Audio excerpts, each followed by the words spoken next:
What is up, everyone? Chris here. We recorded this podcast a day before the Ravens and Chiefs trade that involved Orlando Brown. So the 31st pick that the Chiefs own will now be going to the Baltimore Ravens. Unfortunately, we recorded a day early, so we couldn't basically incorporate that to our mock draft plans. So this is just to warn you guys that the 31st pick was made as a Chiefs pick. So, yeah, just a little warning there. But other than that, I hope you enjoy the rest of this mock draft. Thanks.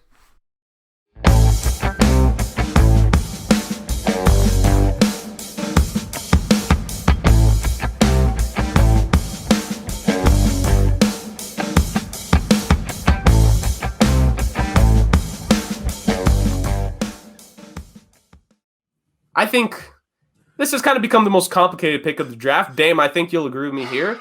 The Oakland Raiders at 17. Dame, we discussed this on our NFL offseason recap episode a couple weeks ago.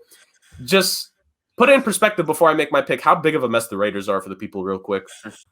Ridiculous. I can't even explain what they're doing because I don't know what they're doing. So essentially, they have cut a lot of players this offseason that were John Gruden pickups, essentially. And this is the horror when your head coach also gets, essentially, even though it's not in it by title, we know Gruden is the guy making the selections here. Mike Mayock has been perceived as a puppet general manager / executive since he was hired, because ultimately Gruden is the highest paid person in that organization. I think at this point, only Derek Carr makes more money than him on a yearly basis because of how many guys they cut on the actual roster. So if you're Gruden, where do you go? Now, offensive line to me, if it is available here, would make 100% sense. But my thing is that with that pick by James, the top 4 offensive linemen on my board personally are off the board. And while I don't hate some of the remaining guys, I think there's still some solid players on the board that I'm looking at. I'm kind of iffy on taking them at 17, so I am so sorry, Derek Carr. I'm part of the reason, according to my mock, that I'm just going to let you get absolutely rocked in the pocket this season. I apologize. I really do. It's nothing. It's not personal, but it's just how it works. So where am I going to go? I'm going to go defense, obviously, ultimately. And where on defense, I could go on a couple different positions here. And I think I'm going to shock people. Now, this is a guy that has skyrocketed up the draft the last couple of weeks. In my opinion, the potential, James knows where I'm going. The potential this guy has, if you put him in the right place, he gains a little bit of weight and he perfects some certain things. He could become like a 3-4 edge player and then can drop back to pass in certain sets as a linebacker. He went to a small school, just like a certain former Raiders defensive player. And I think ultimately, so I guess I shocked James, I think ultimately history's repeating itself. I'm going Xavier Collins out of Tulsa here. It may shock some people because, again, small school in Tulsa, but I see the dynamic potential he can give you on defense. Now, he doesn't have a lot of sack numbers per se, but the interesting thing with Collins is that, again, you put him in the right role, you develop him. He could be one of these guys in a few years could get you 7, 8, 9 sacks in a season. Which, honestly, when you look at this Raiders team this past year, like, they need pass rush help, but they also need help in that linebacking core, right? So I think Collins can be both. He could be a off-the-ball linebacker and a 3-4 edge in certain sets, and you need to develop him. So that's why I'm kind of scared with sending him over to the Raiders. But ultimately, I think this is the pick. So I have Xavier Collins to the Las Vegas Raiders. James, I had you thinking I was going one way. I went the other, I guess. What's your reaction? I know exactly who your second option was because these are the 2 guys I was balancing out. It was Jeremiah Owusu-Koramoah. I'm pretty sure I butchered his name, but that's exactly who you were thinking of. I love him. I absolutely love him as a player in this draft. Just based off of the name, he's my favorite player in this draft. And trust me, I wanted to go with him. And I don't think that he's necessarily going to fall.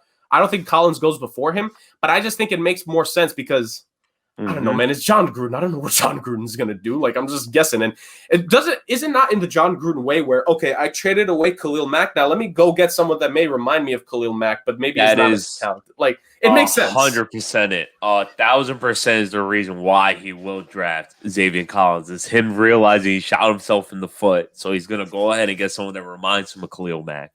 But fun fact about Tulsa, everyone says Xavier Collins is coming from a small school. Josh Allen of Jacksonville Jaguars came from Tulsa. He worked under the same defensive coordinator. So, hey, maybe they got some diamonds in the rough over there. You can never sleep on small schools. Same thing like you just said about Khalil Mack. But me personally, I would have gone JOK. I'm going to just call him for the short term. He's more the finished product to me because, like you said, the Raiders, I don't trust them developing people, And like you said, they got a weak linebacker core. This guy reminds me kind of like a Deion Jones with the way he has pass coverage, and he's not the greatest pass rusher, but he can rush the passer. So he can become. That's where I would have gone. Exactly. That's where I would have gone, but I can't hate that pick because Xavier Collins is my number one pass rusher at the moment. So, Chris, after my John Gruden-esque selection, I never thought I'd say that about myself. Who are you running with the 18th pick and the other Dolphins pick? So, Chris, with the luck of the draw, when you won the lottery, at least I think you won it for yourself. No, he didn't win. You get the 18th pick. So, you got Kyle Pitts at number 6. So, massive boon to the offense there. Where are you going to go on this one? Because I think you could go in a number of different directions. Yeah. So I think the Dolphins have a few needs here, and I was wrestling with it. I was like, you know what? I do have Kyle Pitts, but they do still need help at running back, I think. And there is smoke. There is smoke that they're flirting with Najee Harris. They are, but I don't necessarily know if that's the best pick here. So I'm gonna help the pass rush here, and I'm gonna go. It was a little toss up, but I think I'm gonna go Jalen Phillips. As an edge rusher. I think Phillips knows how to adjust speed. He's extremely resilient, and I think he has a solid sense of awareness. So I think he's a good foundation piece to kind of help out that defense and help out the pass rushing, which needs a lot of help. So while it could have gone straight offense, I think it's important for the Dolphins, who have the ability to be AFC East's best team here. So I think you kind of fill in every possible need. I think they're in the driver's seat in terms of just becoming the team to be in the AFC. So I got Kyle Pitts with my first pick, so I'm going to go Jalen Phillips. It was either between him or I know I'm not going to say the next one because what if he's available? So I'm just going to keep spread. So one of the Miami guys in this draft goes to Miami. Funny enough, Jalen Phillips. Yeah. He was a top tier prospect, 5-star prospect, I believe, coming out. Went to UCLA, transferred after his first season, and then really had a great year in the ACC. I think I don't know if there was voting, but I'm sure he was up there for Conference Defensive Player of the Year because Notre Dame played. Koromoa ended up winning ACC Defensive Player of the Year. So I could be wrong. Maybe I was mishearing. Dame, now you have the Washington football team with the 19th pick. Were you signed? Did you want Jalen Phillips available at your pick, or was I just hearing things? No, I'm actually happy they didn't go offensive line because that's what I was trying to do with the Washington pick. Okay. You're welcome. I like to pick Jalen Phillips, but I was just expecting the Dolphins to add an offensive lineman there, but it's still a good pick because I think Jalen Phillips is one of the most talented, if not the most talented pass rusher in this draft. And if he can put it all together, he's going to be one of the best in the league. So here with the Washington pick, we know they traded Trent Williams last year, so that really opens up a hole there at left tackle. And they still don't know what they're doing in their quarterback situation, but with all these 5 quarterbacks gone, there's no point in reaching for a guy that's probably going to be there on day 2. Yep. So I'm going to go with Jalen Mayfield out of Michigan. He's kind of in that group of tier 2 offensive linemen, but to me, he's the best available because he played at Michigan and he plays against some of the best pass rushers there are that come into the league. They play against Ohio State every year. They play against Penn State, just to name a couple guys that come out of these schools. Chase Young, the Bosas. Penn State, you have from last year, Yetzer, Gross Matos. You have this year, Micah Parsons, and they have another pass rusher. I forgot his name. So Jalen Mayfield has been playing against the best competition in college, best pass rushers in college for years now.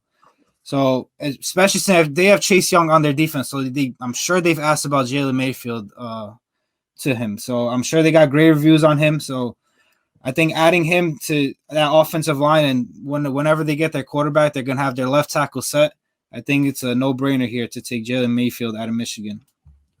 James, you were very happy about that. So on our separate platform, Off the Ball Network, James actually broke down offensive line prospects in an episode. So James, I know you're a big Jalen Mayfield fan, so I could tell you love this pick.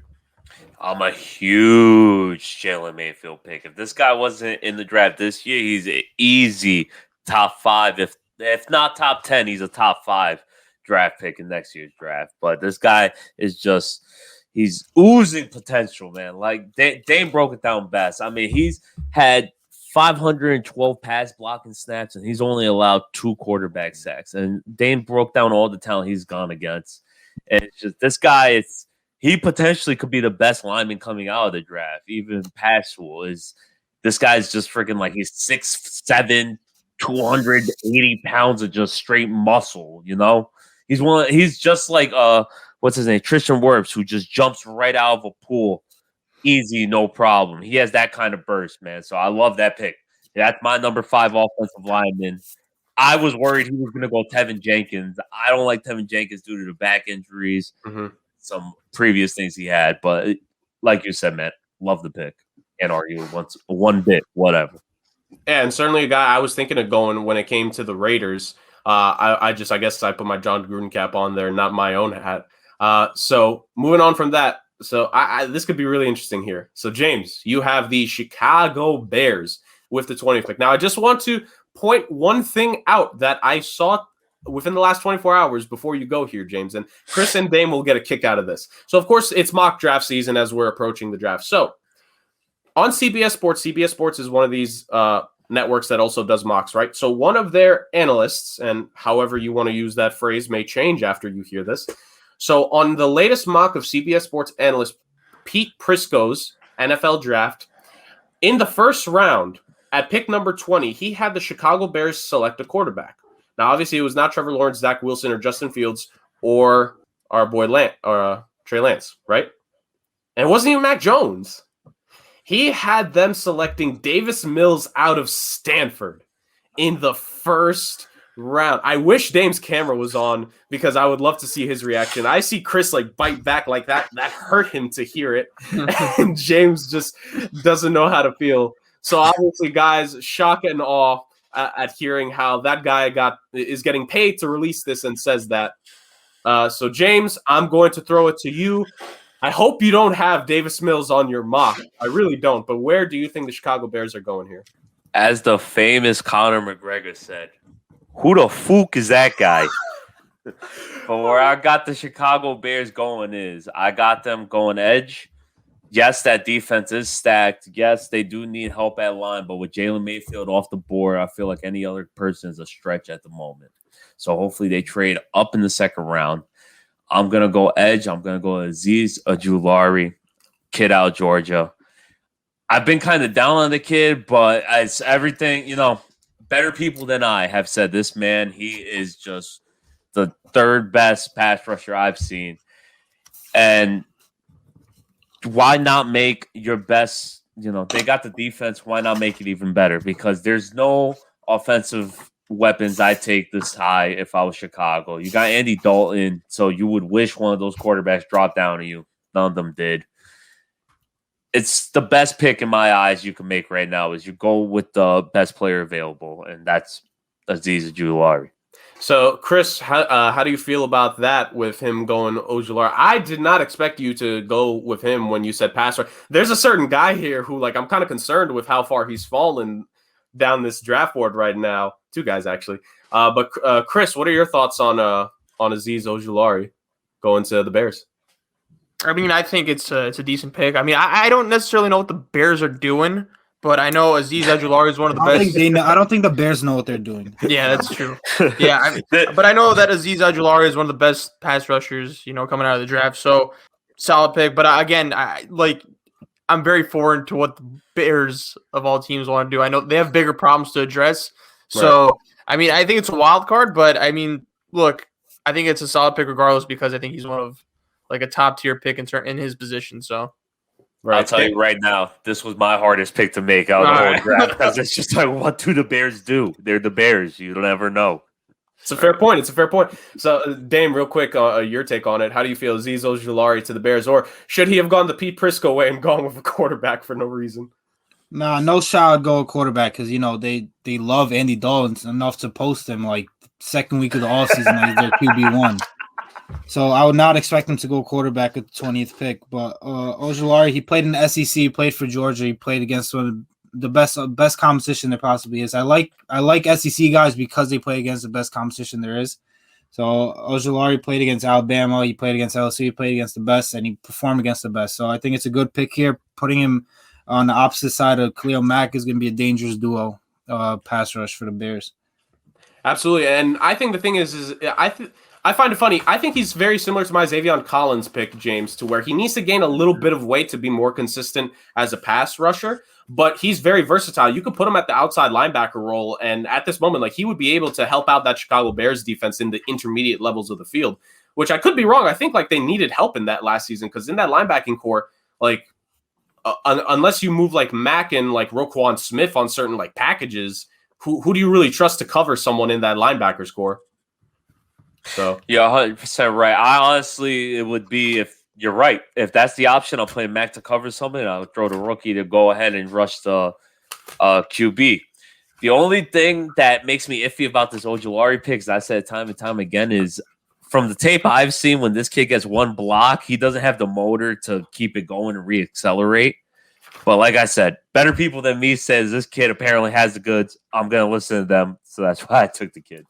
And I feel like I'm one of those people because I was definitely high on him in certain conversations that we have had regarding him. So now with the 21st pick, it is back to me. And I have the Indianapolis Colts. And boy, oh boy, I'm blessed right now, boys.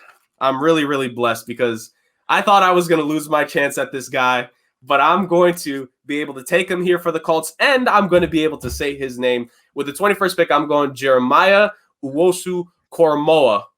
With this pick, someone not happy about that. I'm easily going Koramoah here. He's an outside linebacker. I was really strongly considering pass rush here for Indy. I really, really was. But I think with Koramoah, the versatility that he can give you defensively on this team to help in the linebacking core with Darius Leonard. And this is the thing here. He played about, I forget if it was just under 50% of his snaps in the defensive backfield for Notre Dame. So now this kid, he's kind of the Isaiah Simmons of this draft. Maybe, I don't know who you think will be the more talented player. Obviously, last season, Simmons was picked higher and people believe has more upside. But in terms of position versatility, I could put him on an outside linebacker role. I could have him cover a tight end. I could have him be in the defensive backfield for a few packages. He is that guy for this team. Now, I think the thing is you need to ultimately find a role. I think with some of these guys like Minkah Fitzpatrick, for example, who could have played anywhere from safety to corner, and with Isaiah Simmons last year, I think one of the reasons why he suffered was because they never had one specific role for him. So I think Koramoah, you can't trick yourself into always putting him all over the field. I think you need to find the bona fide position for him. But ultimately, just remember, he's a bit of a unicorn. So that's why I'm going with him here. And for Indy, I think the offense has enough. A left tackle, obviously a concern, but again, so many guys off the board, and I think they should make a certain trade. But outside of that, I think defense is the way to go. Just help out this defense, just get a little bit better. And Koramoah definitely goes that. Who was it? I don't know if it was Chris or Dame. Who was upset that I went with him right there? It was me, just because like I was heavily looking at him for a future pick, but you kind of just snatched them. I apologize, Chris. I apologize. I feel like I do that to you often whenever we. It's all good. It's all good. I'm sorry, but now, Chris, running it to you, and I'm sure James. Obviously, I think James probably had him pegged for a future pick as well. So sorry, boys. So Chris, it's your turn. A playoff team is who Chris gets to select for now. But to me, I think was the weakest of all the playoff teams. Second weakest. Chicago exists. Second weakest of all the playoff teams that we saw in last season's NFL playoffs. The Tennessee Titans. It's definitely going to be interesting here. You could go in a couple different directions with them. I think there's at least one side of the ball that's pretty obvious. But maybe Chris shocks us here. So, Chris, who's Tennessee running with? Yeah, so I'm a little torn because the Titans did lose Corey Davis to the Jets, and they also lost Malcolm Butler, so they have a need at wide receiver and cornerback. So I'm kind of, I don't know, I'm torn here, but all right, screw it, I'm just gonna go for it. I think I'm gonna go with wide receiver Rashad Bateman for this pick. Wow. Yeah. Rashad Bateman can create separation. He has success on various routes and zone coverage. I mean, he opted out initially, and then I think he opted back in. And I think he led the team in receiving with like 36 receptions and 472 yards. So, I mean, obviously, look, I think Rashad Bateman is one of those guys that like could pop off as one of the top tier receivers in this draft. And I think the wide receiver core in this draft is pretty special. And I think Bateman could easily be considered. I think he could be considered a steal if he, plays to his full potential. So, I mean, look, I was gonna go with Caleb Farley for cornerback, but I think I like the intrigue, and I think I like the potential of Rashad Bateman, even though Caleb Farley was, I think, the best cornerback available, and I think that would have helped him out. But I don't know. I'm going with Rashad Bateman. Clearly a controversial pick based on your guys' reactions. But. So just for me personally, I'm going to throw it to James and Dame really fast. Like, my shock is that I would have gone pass rusher with Tennessee because I believe they were the worst pass rushing team in the playoffs last season. And it clearly showed as they could just not get to Lamar Jackson. And when you have Ryan Tannehill as your quarterback and you eventually fall down in the game, you need to rely on him. You can't just run the ball with Derrick Henry all the time. And so I think in that case, one of the things that helped them the year prior was bothering when they ended up beating the Ravens was bothering Lamar Jackson. And just in general in that division now, with Carson Wentz there, you're going to, according to our draft, you're going to get Trevor Lawrence and Houston Texans to be determined. I think James is trying out for Texans quarterback spot in a couple of weeks. So there's that. But I would have just gone pass rusher. But like James, you really fast, and then Dame for his pick. James, shocked to see Rashad Bateman go this high? As the future Houston Texas quarterback, no, not one bit. This is it was either Bateman or Tony, however you pronounce his name. One or the other. Regardless, it was one of them. I understand. Yes, they do need edge rush, but the value at receiver is a lot higher. And Bateman, he runs those routes, and AJ Brown is that big target receiver. So Bateman's the perfect complement to run those middle routes or those short routes, and that's what Ryan Tannehill needs. And I think he could take some pressure off those guys, especially Yeah, go ahead, James. 100%, man, because you got Derrick Henry just filling up the line, and it was either realistically their two needs is offensive line or edge rush or corner, like you said. But me personally, I'm not a Farley guy. Offensive line, like I said, we've already dipped too deep into the pot. Wide receiver is best player available in my eyes, and you made the best pick right here, Chris. Thank you. Dame, are you shocked, because James just mentioned, are you shocked Caleb Farley is this fall? Because before J.C. Horn's ascending in the rankings, a lot of people had Caleb Farley as the second corner in this draft, and now here we are with the 23rd pick with Dame. Are you shocked that Farley is still available at this point? No, I would be shocked that this was like the beginning of the draft process, but ever since this back issue came out, it's really hurt his stock. So I'm not really surprised. Chris did take my pick because I wasn't expecting Bateman to fall this far. I think there was a couple teams before that I was expecting him to maybe go to, like the Colts, because they just added Carson Wentz and their wide receiver group is honestly pretty shitty, and they really want to see what they have at Wentz. And then to the Titans, it just made sense because they did lose Corey Davis, who was a 1,000-yard receiver last year. And with the kind of play action schemes they run, you kind of need that two-receiver set. So I think it's a perfect pick for the Titans there. Now with the Jets, because Bateman was one pick away, I'm going to go with Tevin Jenkins here on the offensive line. I could have gone Farley to help that cornerback situation, but I can't neglect giving Zach Wilson protection that he needs. I'm not going to go through the same thing I went with Darnold. I already have Mekhi Becton on the left side. Tevin Jenkins played right tackle his senior year, and he was really good at it. So you could just plug him in right there. He doesn't have to change positions. If you want to move him inside, you can, but I think his best position is at that right tackle. So you put him at his natural position. You have him and Mekhi Becton on the outside. You have your tackle set. You're going to protect Zach Wilson, unlike you did with Sam Darnold. I think it's just a perfect pick here. I know they're really high on him too, I know he's like the number one target at the 23 range that I read, according to reports. So him being there for the Jets at 23, I have to take him here. Definitely interesting there, James. I know obviously you've been our guy for the offensive line picks. You mentioned it earlier when it came to the Mayfield pick. But Jenkins to the Jets. I think there's only one reason why you're not necessarily a fan of the pick, and that is because of the injury he suffered, which is obviously it's a critical one. No, 100%. Here's the thing. Once again, they broke it down perfectly. Is Farley, yes, in the beginning when all this draft process started, he was a high pick, but back issue. So it's either, am I going to take the cornerback with a back issue, or am I going to take the offensive lineman with a back issue? And honestly, if Tevin Jenkins is healthy, he's going to be another upper tier lineman. So you take the chance with the 23, because realistically, this isn't even your pick. This is Seattle's pick. You're just getting the benefit of Jamal Adams being, Jamal Adams and getting you the biggest haul you possibly ever got. So the main reason why I was kind of upset when he took that pick was, as much as I've been trash talking Tevin Jenkins was going to be my next pick right here at 24. So now I'm in a little pickle, but I'll figure it out in the next minute or so. So Pittsburgh Steelers at 24. Just before James makes his pick, Chris, I want to throw it to you. So you were flirting with a running back. I forget which one of your picks. I think it was the second Dolphins pick you had. Yeah. So Najee Harris and Travis Etienne, I do believe they're both first-round caliber running backs in this draft. Yeah. But there's always a stigma surrounding picking a running back. But I think now that we're in the late 20s and slowly approaching the 30s, I think it's a more forgivable thing. How seriously do you think the Steelers are going to consider, I think, mainly Najee Harris? All due respect, Travis Etienne. Najee Harris just had a phenomenal final season at Alabama. What was it, like 23 rushing touchdowns he had? So how serious do you think the Steelers are considering Najee Harris at running back here, especially with Big Ben in the latter years of his career, Chris? I think it's huge. I think Najee Harris he's the top tier. He's in the group of top tier running backs.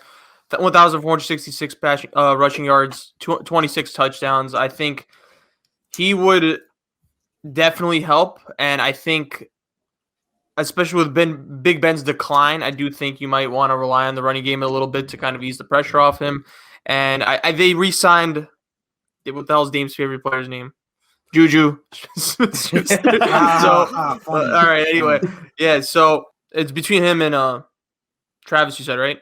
Yeah, Etienne. And me personally, as I've gone through the process here, I'm really a big fan of Najee Harris. I think the team that ultimately picks him is getting quite the running back, because I think for his size and height, he's strong, man. Like, I think he's deceptively strong. And again, we've already spoken about it. Like, he's really resilient, yeah. And both Dames and James's point, like, he's facing essentially like NFL caliber players in practice on the defensive side. So yeah, that Alabama team, bro, is OP, bro. Like, yeah. So I think in terms of just like being NFL ready, he's the guy. And honestly, like, Dame wasn't really for the idea, but I brought up in our group chat if like he's an option for the Jets. Dame didn't want that because I know the Jets could use a little bit of help in the running back. So I think Najee Harris would have been a great, addition there, but of course there's other needs that are of importance for the Jets. But yeah, that was my initial takeaway. So I mean, look, if the Steelers got him, good for him. So now that being said, I think we filibustered for him enough. James, who are we going with the Steelers at 24? After bouncing back and forth and listening to you guys just make the whole situation for me, everyone knows the Steelers draft great wide receivers. Everyone knows the Steelers run game wasn't that good. The defense is amazing, as everyone knows as well. That all being said, I think you guys missed the biggest point this offseason is the Steelers lost their all-pro center in Marquise Pouncey. He retired. Yeah. They lost their left guard and Matt Fielder to free agency, and they're not even sure if they're getting the left tackle back in Alejandro Villanueva. So with all that being said, if I was the Pittsburgh Steelers, I'm going to sit here and I'm going to admit it. I'm going to reach because I'm not a fan of drafting a running back at first. I'm going to go ahead and reach for Sam Cosmi out of Texas because that is the next offensive lineman I had ranked in my rankings. And I do believe he has the potential to be a first-round talent. So as much as a reach it is, due to him falling with the Steelers and their culture and their system, it may not be a reach at all because that man is another talent. This draft is deep an offensive lineman. So don't be shocked if you see this man going in the first round. I was going to say, can we just point out how I think, Chris, James, since you've listened to the shows, like Chris always says, like he doesn't think his NFL knowledge is always up there, like in various moments. But like, can we just talk about how overall safe we're all being? Like all of us, I think unless like Chris hasn't had to, but like I feel like all of us have picked offensive linemen for key teams here. Like we're just going safe. We want to make sure all of our quarterbacks actually have a chance to live in this world. So I think it's interesting. To your point, James, I think this will be a reach because ultimately this is the 7th offensive lineman we're taking at this point in this draft. And like you said, like this is a guy like he maybe does have first round talent. And I think in another year, like when the class isn't as deep, he's probably a higher first round pick ultimately. But I think to your point, you bring up a very interesting situation that I think a lot of people forgot about. The Steelers are suffering some hits on that offensive line. Now, with Harris being there, obviously it's coveted. It's interesting, but you go line. Were you considering, just for a brief moment, receiver at this juncture? I was, but like I said, the Steelers, they know how to draft receivers, man. They're going to pull some random guy I don't even know out of, let's say, Colorado State in the 5th round, and next thing you know, he's going to put up at least 50 receptions with like 800 yards and 5 touchdowns next year. Everyone knows that. The Steelers have no issues drafting wide receivers. So, yes, they do need a run game, but I only believe in drafting a running back in the 1st round if you're like Kansas City last year where Clyde Edwards-Helaire, he was kind of like that final piece for them. Right. So unless running back is a luxury if you're drafting a running back in the 1st round. Like I said, the Steelers are taking 3 hits to three out of your 5 stars on the offensive line. It is a reach, but unfortunately, Steelers are in one of those situations due to cap and where they're at in the draft. You got to kind of reach for a position of need.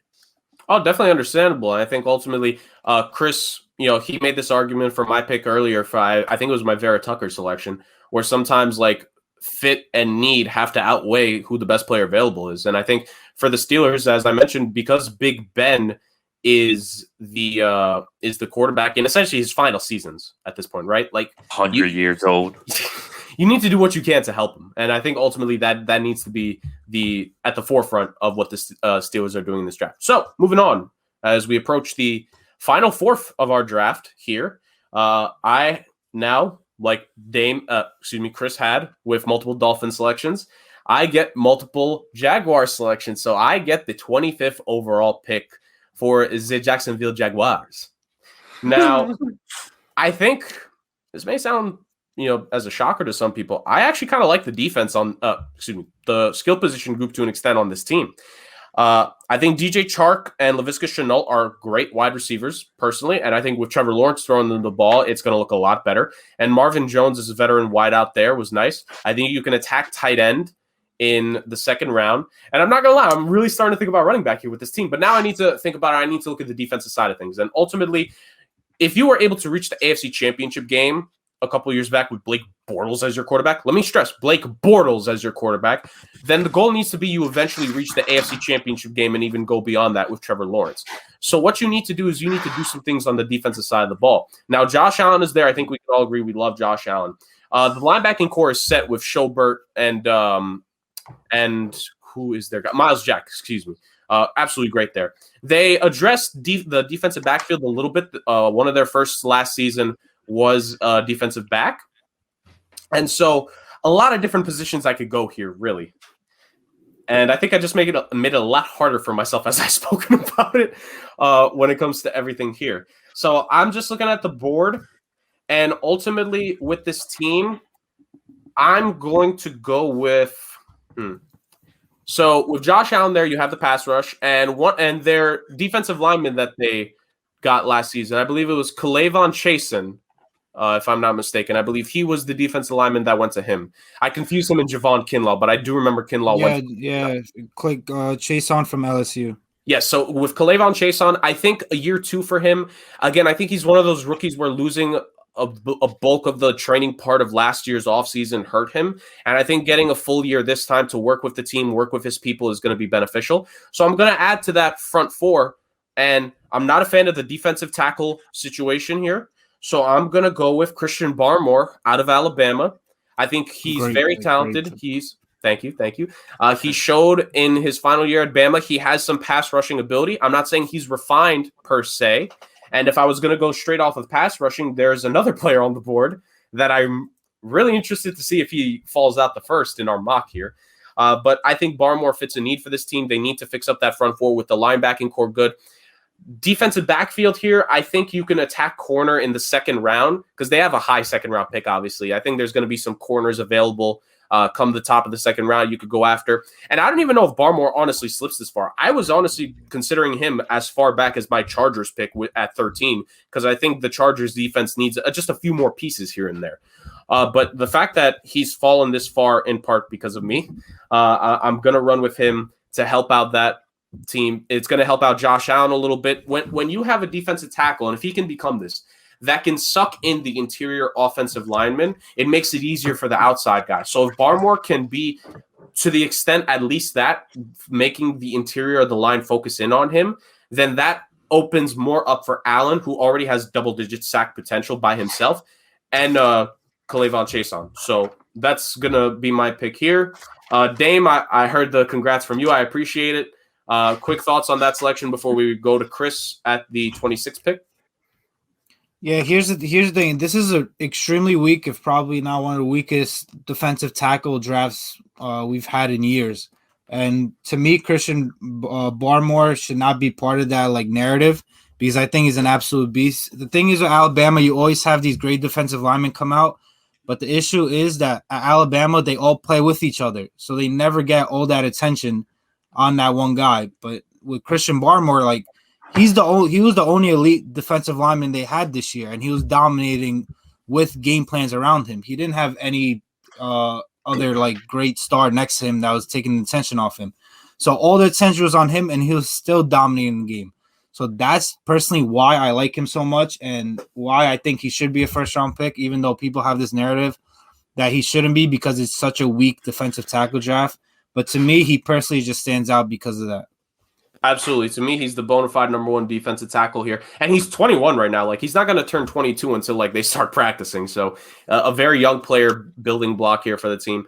And I forget if it was the SEC championship game or even the national championship game. He was the defensive player of the game, defensive MVP for that game. So ultimately, he's great. And to your point, Alabama sneakily has put out some pretty good defensive linemen over the last couple of years.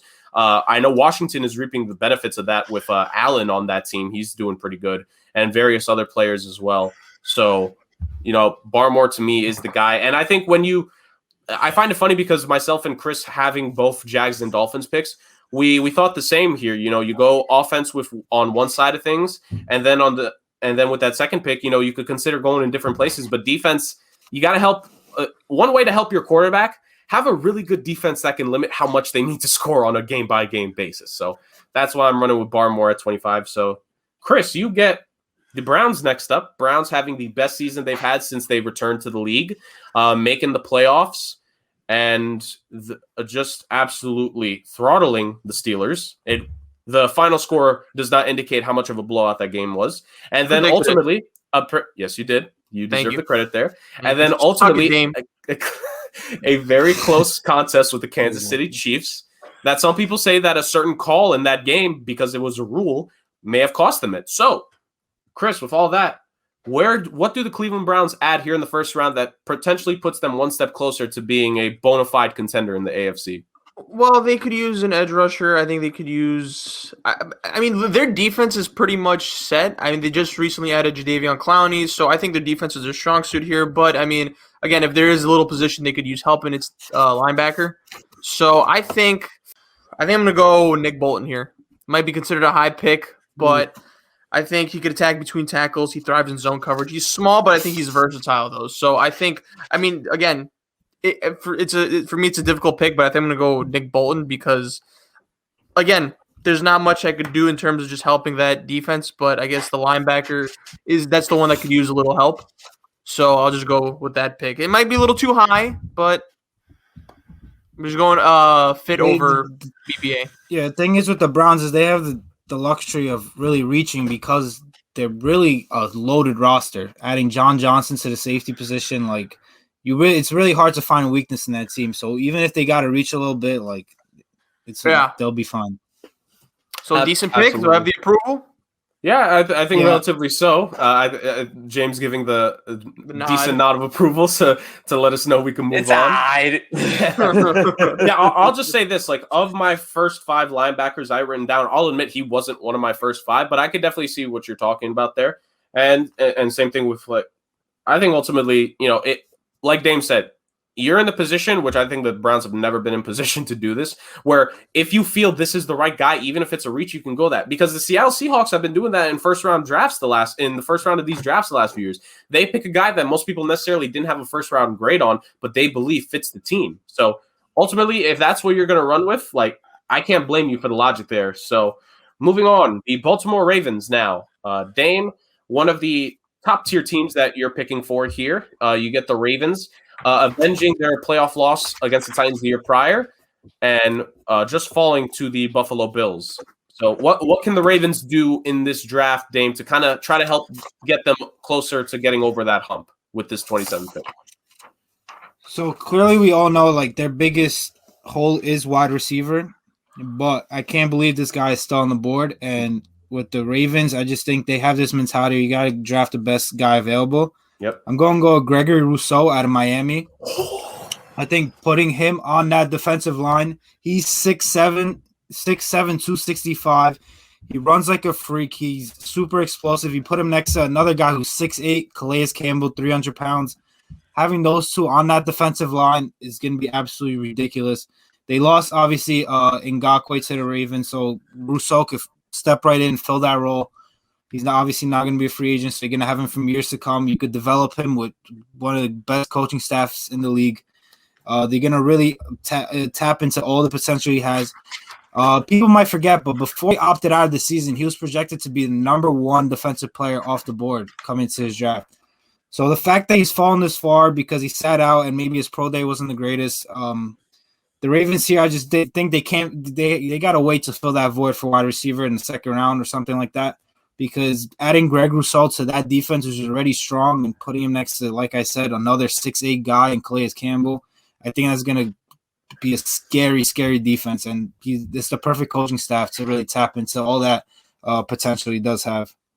So when you mentioned wide receiver, I thought you were going to go with Kadarius Toney out of Florida, because I think Toney fall up to this point, because he has been a guy recently that for a lot of people is becoming a higher first round pick, relatively speaking.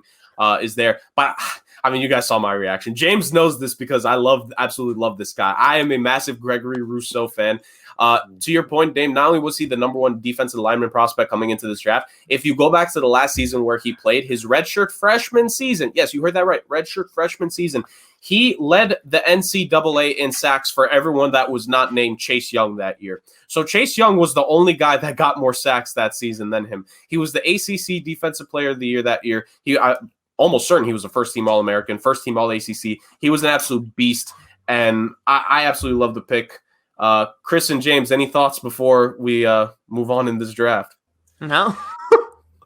I mean, I love the logic of the pick, but like you just said, I don't know why. He's just falling down draft boards because the poor pro day. Maybe I'm leaning too much on it. I'm not a big fan of Rousseau anymore, but I hope he proves me wrong, man. He's a freak of an athlete, Right. I think we can all agree on this. I think this is the happiest that any of the guys have ever seen me, because I am a Gregory Rousseau guy. So, moving on. One of the most interesting picks, and actually, no, not even completing yet, the third NFC South team he is selecting for in this draft. James got the New Orleans Saints on the clock. Now, the Saints have had arguably the hardest offseason out of anyone. I don't think they've made a legitimate signing because they didn't have any cap space, because they had to cut and restructure to hell and back in order to clear up, to just not be over the salary cap. So let's look at things here really fast. When we think of the Saints, when we think of the Saints, we obviously not going to go quarterback here.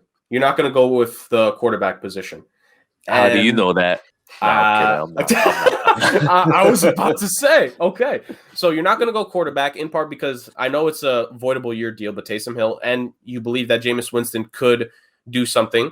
Running back have Kamara. You can go almost anywhere on this team because of how much cutting they had to do. So, James, where are the Saints going with this pick? like you said, you got the retirement of Drew Brees. You got Emmanuel Sanders, he's out. You got Jared Cook, he's out. You got Josh Hill, he's out. Trey Hendrickson, Malcolm Brown, Sheldon Rankins, Janoris Jenkins. The list goes on. And all these players are very good players that got signed like that.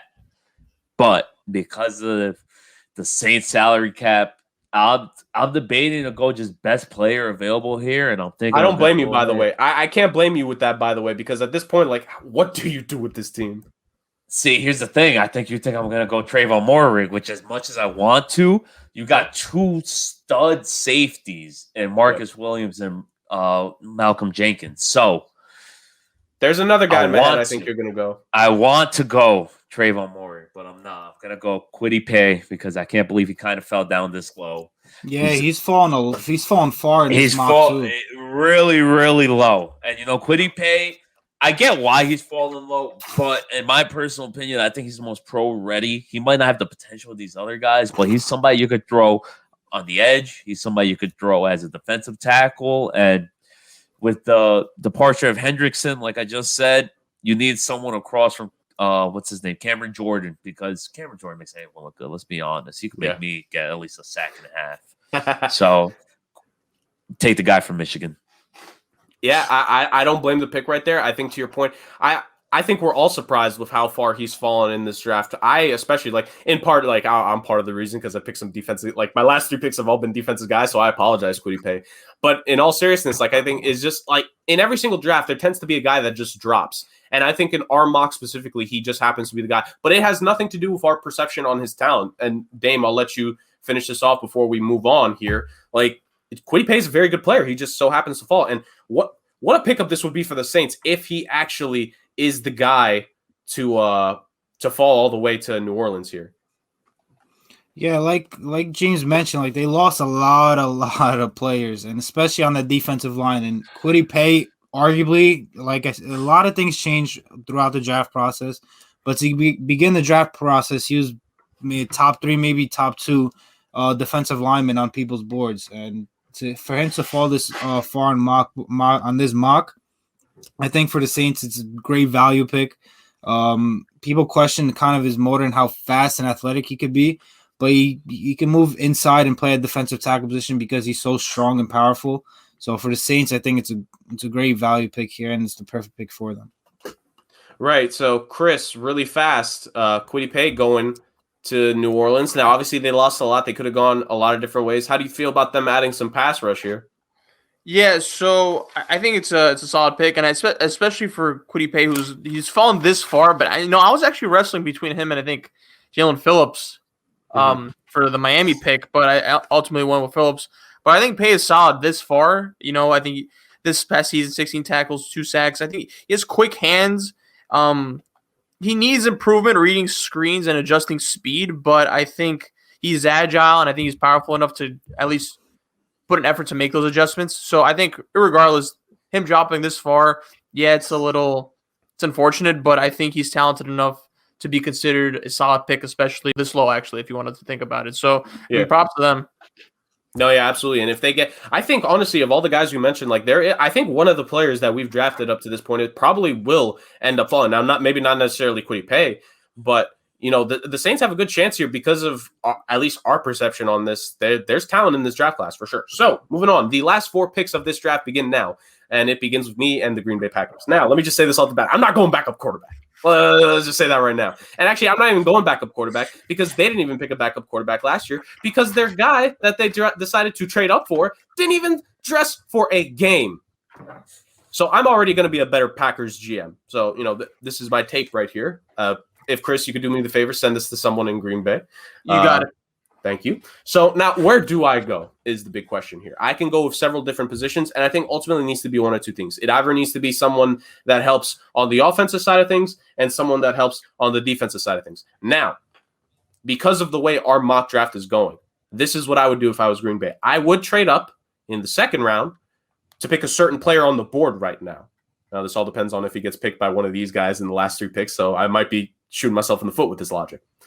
But it has been now going on 16 years. You heard me right. 16 years since they picked a skill position player in the first round. And so I look at some of the receivers that are on the board here. Kadarius Toney is very good. Like he's just a talented guy. Had a breakout year in Florida. My only concern is that he is one of these guys who it's his last year that has helped bring up his stock to this point. Like I'm always kind of iffy on those kinds of players, right? And so it's just a James knows. So I'm going with, and I just went for SEC player with my last pick, and I'm gonna go with an SEC player on this pick as well. I'm just looking at my board really fast to make sure I'm not missing anyone really important, but I don't think I am, because I think if you're Green Bay, I think defensive back could be addressed in the second round, and I think Josh Jackson personally, I know he's struggled, but I think he has a chance to become pretty solid. And when you're across from Jair Alexander is going to make me look good playing defensive back. So ultimately, I'm going to go with Terrence Marshall Jr. out of LSU. I like that. I like that pick. He has the metrics. He's tall. Yep. He's tall. He's long. Here's the thing with Marshall. With the departure of Justin Jefferson, you saw Terrence Marshall play every single position possible for that wide receiving court. Now, what I mean is this. He went in the slot. He went outside, intermediate, deep ball, short. You've seen him potentially be able to do any of it when called upon. Now, Green Bay, you have Devontae Adams, the most bona fide number one receiver you could arguably want going into this situation at this point. You have Robert Tonyan, who had a breakout season for the Packers last year. And by the way, the 2020 MVP candidate and one of the greatest quarterbacks to ever play the game is going to be throwing you the ball. I wanted to go defense here. I really did. And maybe if the draft had shaken up just a little bit different, I would have gone defense here. But like I said, if I was the Packers, I would trade up in the second round to pick the other guy that I'm thinking of. And I got to help out Rodgers here. Give me Terrence Marshall Jr. And, let's go and actually try to win a Super Bowl here and, try to make up for the sins of that Jordan Love pick. So with that being said, James, you shook your head the entire time as I was going. You knew I was going for old buddy out of LSU. I mean, it was either Tony or it was Marshall. And once you said he was out the pick, because I get it. You got, like you said, you got Devontae Adams across, and Terrence Marshall, he may not be as jumping off the screen like Tony is, because Tony, he got those quick, fast twitch muscles. He got that playmaking ability you see. But like you said, Marshall, he could go work outside, he could work inside. And once Jamar Chase left, you got to really see the potential of this guy. Honestly, it would not shock me one bit if he is the second best wide receiver out of this draft. This guy's LSU wide receiver. If you guys can't tell, I'm a big if they produce talent, I'm believing in that college. And LSU, they popped out Odell Beckham Jr. They popped out Jarvis Landry. So who am I to say they're not going to, this guy right here, not Jamar Chase, sorry, Terrence Marshall Jr. He is going to be the next stud coming out of LSU, and that's a fact.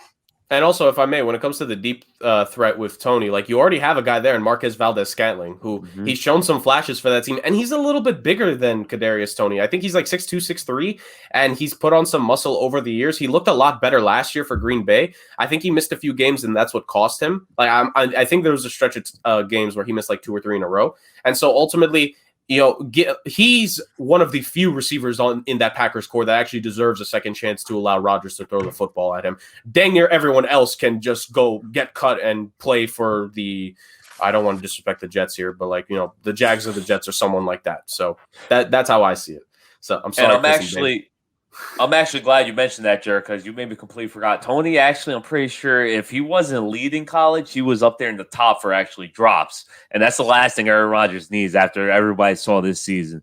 He couldn't if you weren't named Devontae Adams, you were dropping that damn ball in Green Bay. So you're right. You got to take your hands in Marshall. I think it's either the last 2 seasons or 2 of the last 3 seasons in terms of yards lost because your receivers dropped the ball. The Packers have led in that. So let's get this straight. Rodgers was the MVP, and yet for the second year in a row, his receivers dropped the most yards in the league for him. I can't take a risk with a guy who's a one-hit wonder and led the NCAA in drops. I just cannot. I really can't. I'm sorry, Kadarius Toney. That's just my perspective. Get Aaron Rodgers help. That's my pick. So, Chris, enough filibustering. This is your last pick. You get the Buffalo Bills at 30. AFC Championship game appearance this past year, the best season they've had since the Jim Kelly era. what can the Bills do to essentially match up against the Chiefs? Because that was the only team that stopped them at the end of the day last season. Need cornerback help. That's what I think the Bills need. So I think I'm going to take the risk here and go Caleb Farley. Okay. At cornerback. You know, he's dropped this far. I think you go with the best. Man, I hope Damien's stressed, but it's all right. Yeah, so you go Caleb Farley, best quarterback available. Satisfaction. I'm not stressed. It's he's got the size, he's got the length. He's 6'2". He good hands, speed. He needs a little help staying on pace in terms of route running, but I think he'll be able to adjust. Last season, he only allowed a passer rating of 26.8 in 2019. So yeah, there's concerns I think about the back injury, but I think with the Bills here, they're a few moves away, and if he does pan out, then it's more of a plus for them. So I think similar to the Browns situation, I think they can kind of afford to take a risk here. But so I think Caleb Farley is the best bet here. So again, if he pans out, it fulfills the need that one of their most glaring needs. So right, if not their most glaring need. So yeah, Caleb Farley with my last pick for the Buffalo Bills. So, and also to point out for you, because I think underrated aspect about your pick, in that defensive backfield, opposite of him is Tre'Davious White, and you also have Michael Hyde, Micah Hyde there. And their other safety, I really apologize, his name is slipping me at the moment, but they have arguably... something Poyer. Jordan Poyer, yes. Jordan Poyer. So surrounding him will be Jordan Poyer, Micah Hyde, and Tre'Davious White, arguably the best defensive backfield in the league, arguably. And so now you add Farley there, the pressure is not going to be on him at all with that team. So, Chris, I think that's a bang-up pick that you make right there. Because you put him – when you're talking about putting guys in the right situations, I think a young corner needs to be in a defensive backfield where there's some familiarity or some support for him and some veterans. And you have it all there. You have talent. You have veterans. You have guys that have been through bad seasons with teams. You have guys who have seen success with teams. Like, you have it all there. So I think the perfect environment for him to grow there where, like, maybe he could just miss some of the opening regular season games, like just for precaution, and it's okay because that defensive backfield is so good. They're not going to be hurting if he can't play right away. So ultimately, there's that. Dame, I know you said you didn't want to give him the benefit of it, but it kind of sounded like you were not happy with that selection there. Kind of sounded like you wanted to, go at least within the vicinity of corner. So with the 31st pick in this draft, the AFC champions, the former Super Bowl champion Kansas City Chiefs. Dame, you have that selection. You have one of the greatest quarterbacks we've all ever seen. You have one of the greatest receivers we've all ever seen in terms of speed. And you have one of the greatest tight ends we've all ever seen. And a solid defense. So what do the Chiefs do to try to get back to the Super Bowl and try to go, get Lombardi again? Well, let me just shit on Chris a little bit before that. I was going to take Caleb Farley here at 31 if he was there because for the Chiefs, they're just so good that they could take that risk because of the talent that is there. But with the Bills, they have just so many other needs that the defensive back isn't one of them. Their running game is terrible. They can next to Stephon Diggs because John Brown left. You could always add offensive line to help Josh Allen. You could add defensive line help because that running defense last year was, I'm pretty sure, the worst in the NFL if it wasn't like second to like the Cowboys. Right. But yeah, you have running back, wide receiver, offensive line, defensive line, all priorities over defensive back. So Chris honestly just made a shitty pick right there. Well, since Caleb Farley isn't there for me at 31, we clearly saw what happened with the Chiefs in the Super Bowl, how their offensive line was just absolutely abysmal. They added Joe Thuney in the offseason and Kyle Long to help it out. So I'm going to add another offensive lineman here, and although it may be a stretch, he comes from Alabama. He could play the outside and inside. I'm going to go with Alex Leatherwood here. He played left tackle for Alabama. He played a little bit inside, but for the Chiefs, he could play – again, he could either go inside or outside. They're probably going to use him outside because of Joe Thuney and Long. He could play on right tackle or left tackle. He comes from a winning system. He plays against the best of the best in the SEC. All the Chiefs should be doing their main priority in this draft should be protecting Patrick Mahomes, whether it's in the first round pick or the second round pick or whatever high pick they have. Their priority should be to protect Patrick Mahomes, and adding a guy like Alex Leatherwood, 6'6", 312, like it's the perfect pick for them right there. Right, definitely metrics there. And again, like draft a left tackle. Like, what better position than you get to defend when you get to try to help block for the best quarterback in the game? Most people would say in Patrick Mahomes. So, James, you have the last pick. But just before we go to you, I want to give Chris a fair shot here. Do you want to go at Dame's pick here, Chris? Nah, fuck him. He's already a herb. Go ahead, James. Bring us home. Bring us home, James. James, the 32nd pick for the Tampa Bay Gronkaneers, or the Tampa Bay Buccaneers, as some would actually call them. Who are you going? In all seriousness, the defending Super Bowl champions shocked us all by making it to that far in year one of Tom Brady and then winning it. So the guy that's coming in here, like, if you want to argue how much pressure he has, like, you're going to get to play with the GOAT. You're automatically going to work harder, work harder, smarter, play better, etc. So who do the Buccaneers add here to try to fortify the ranks and bringing all the starters back, going for another one? So before I make my pick, I just want to shit on Dame's pick real quick. No, I'm just kidding. Oh, man, I was hyped. You were about to get the biggest pop ever from Chris. Yeah, I know. Chris is so hyped when he heard those words. So let me get serious here. So, I mean, it's really where can I go wrong here? It is the Super Bowl defending champs. It's the Buccaneers. Really, who did they lose? They lost. Antonio Brown is the best person I could think of that they lost. That's it. That's really it. That's literally, they re-signed everybody. They signed Galladay, they signed Saul, they signed Barrett, they signed David, they even re-signed their kicker. Forget playoff Lenny. They re-signed their kicker. Exactly. So it's like, what they have all the options in the world. And right up until I just convinced myself this second, I was going to go and learn from the Chiefs' mistakes and go running back because the Chiefs didn't run enough in the Super Bowl. But I'd be foolish to not name this guy because this guy's a first-round talent. And I mentioned him before. I'm going Trayvon Moehrig because he's best player available right there. And like I said, the Buccaneers, they could go literally wherever they want. Do they need a safety? Really? No. But this guy is a first-round caliber, plug and play. He literally is going to be probably the next Troy Polamalu in my eyes with the way I've seen the tape. This guy just hits hard. He runs fast, but he can cover. So the weakest part of the Bucs, I'd say, is their secondary. Is it really weak? No, clearly not. They won the Super Bowl. So I'm just going to go best player available, strengthen my weakest position, and win a Super Bowl in 2021. Definitely a guy that I considered with a couple of my selections, mainly the Colts and the Jags one. When you bring up Trayvon Moehrig, last 2 seasons, 20 pass breakups and 6 interceptions. And he was the Jim Thorpe winner this past season, which is the award that goes to the best defensive back in college football. So definitely a solid pick here. Dame, Chris, any concluding thoughts on James's pick? No, I mean, again, it's like you really can't go wrong with this pick. To be honest, I think it's the safest pick. So yeah, I probably nailed it. I don't know. Dame could have named anybody and nailed it. Yeah.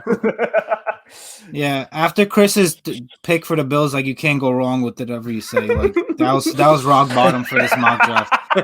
But the Bucs can't go. The safety you add for that defense, you could add it to the offense. You could do whatever you want. It's going to be a pick. It's for the grade. So yeah, and I think especially because of the fact that it's like eventually, we wondered what this offseason was going to look like. If Brady's still going to be there like 2 to 3 more years, you need to have cost effectiveness on that roster. And to get a starting caliber safety, and like you said, Moehrig, we're talking about gaps between players. I think by far we'd all agree he's the best safety in this draft class. Like, he is going to be on a rookie deal for 4 years, which, I mean, if Brady plays for 5 years, then you got to worry about his contract. But let's just assume Brady retires within the next 4 years.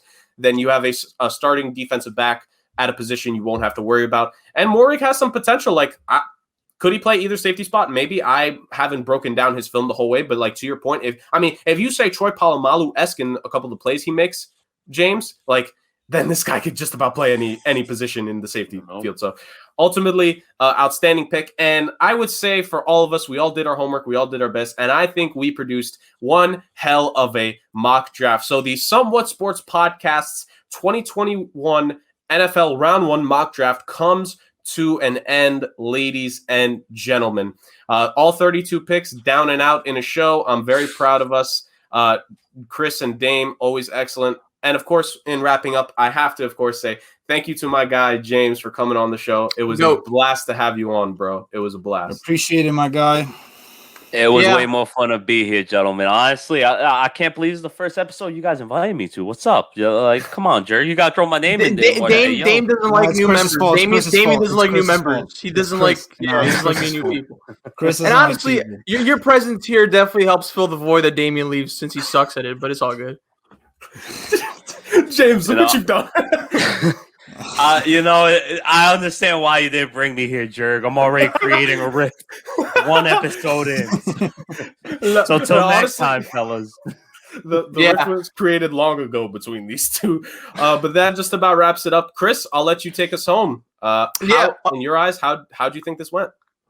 I think 3/4 of us just, nailed it out. You just hit it out the park. So 75% of this draft was spot on. Loved it. James Jurgen. I expect nothing but greatness from you guys. I can't say about the other 25%. But other than that, James, any plugins before we get out?